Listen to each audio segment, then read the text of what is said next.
Sa mainit na semifinals game ng All-Day Basketball League na sa pagitan ng DBH at Sit Properly, naganap ang isa sa pinakamatinding salpukan ng team sa 15 under division.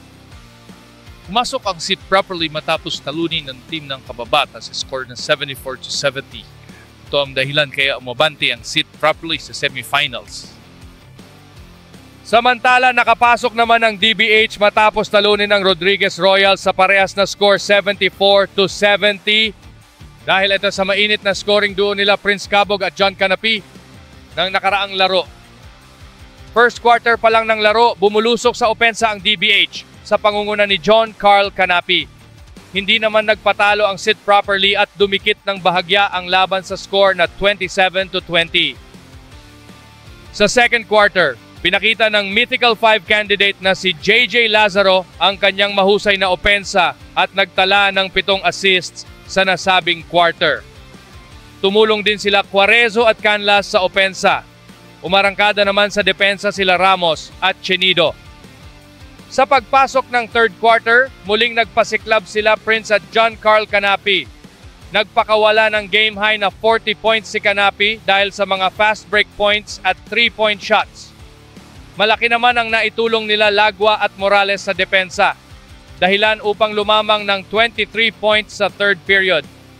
Sa fourth quarter naman, pinilit makahabol ng Sit Properly na ibaba ang kalamangan sa 7. Gumana ang mahusay na sistema at adjustment ni Coach Marlon sa score na 67-60.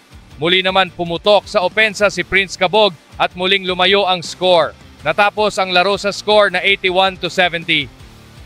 Tinanghal na best player of the game si John Carl Canapi.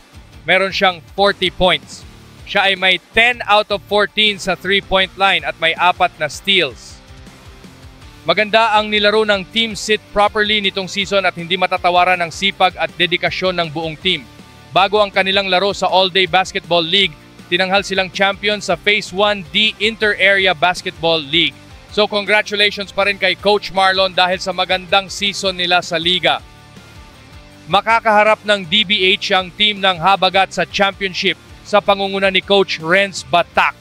Isa itong napakagandang championship series dahil sa husay ng parehong team. Ang dalawang basketball club na ito ay kilala sa buong bayan ng Montalban. Panoorin ang kanilang championship game na gaganapin sa Manila Hills Covered Court. Kita-kits!